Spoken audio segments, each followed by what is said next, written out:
Hi, I'm Faith, and today we are going to be making raspberry jam with the raspberries from our freezer.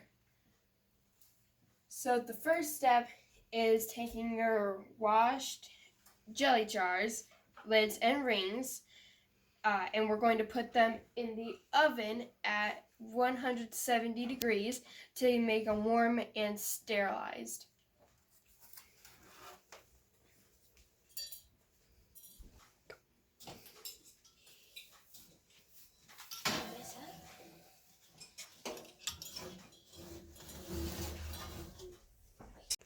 So the recipe that we're going to be using is from the canning ball book.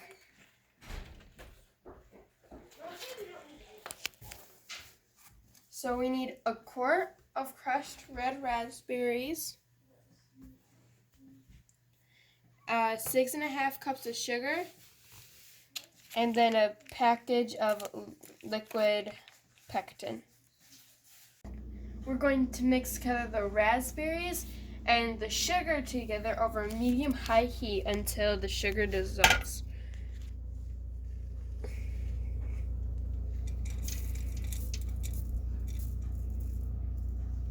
Spoon, please, thank you.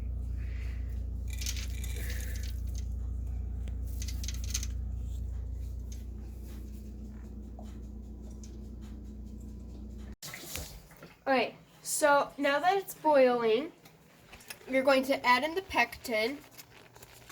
This is a 3 ounce package of pectin, liquid pectin.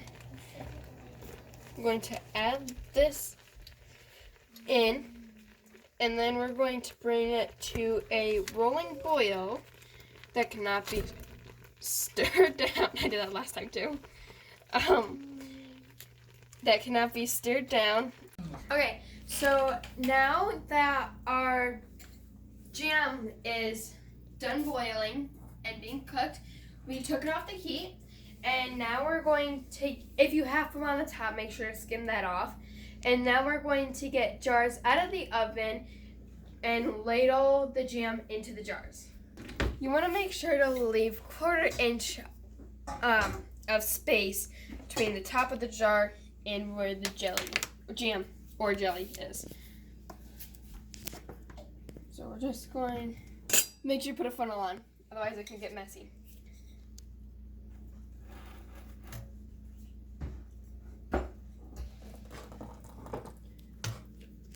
Also,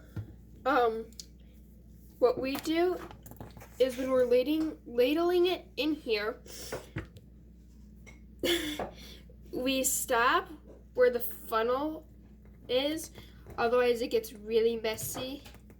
Like, it looks really messy up here. Okay, so we have all the jars filled. This one will go in the fridge. It was just a little bit extra that we had. So you scrape the edges and you bring it to the middle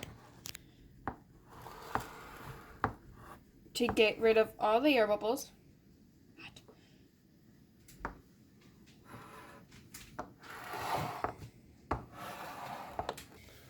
And now we will wipe off the rims of the jars. You can either have a paper towel damp with water or a paper towel damp with vinegar. But you're just going to go and you're going to clean off the rims, and be careful because your jam is still hot. You're checking for chips and cracks and imperfections on the jar, because if there is any of that, then the jar will not seal.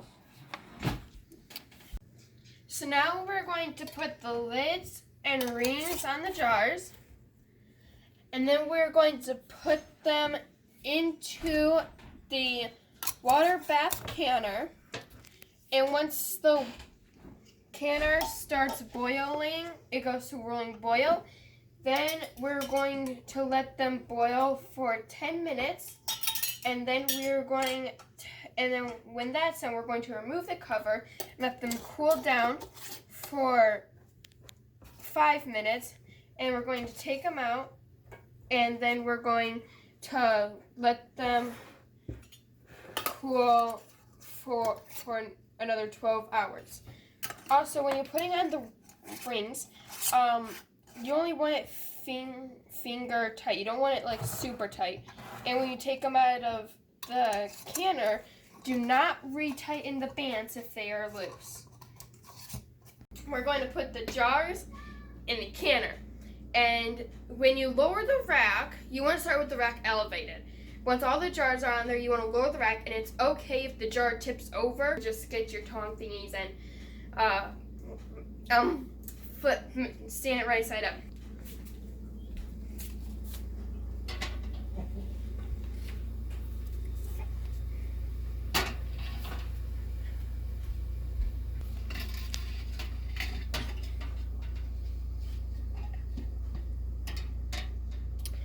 Okay, so you want the water to cover the jars by at least 1 inch. So obviously we have to add more water. So we add some vinegar into our water because it helps keep like grittiness and stuff off of our jars and lids when we take them out and let them cool. Otherwise you will have stuff like on your lids and jars that you will need to clean off. That'll make it look like really cloudy.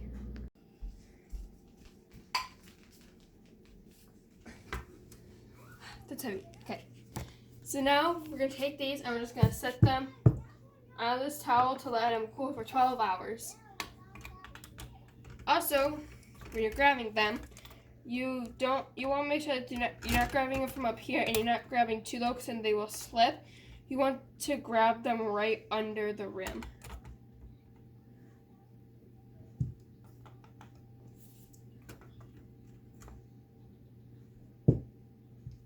Okay, so before this tiny one goes in the fridge, I'm going to taste test it. Oh my gosh! That's not a taste test. That's a spoonful. That's a meal. Here, have a Georgie. Good.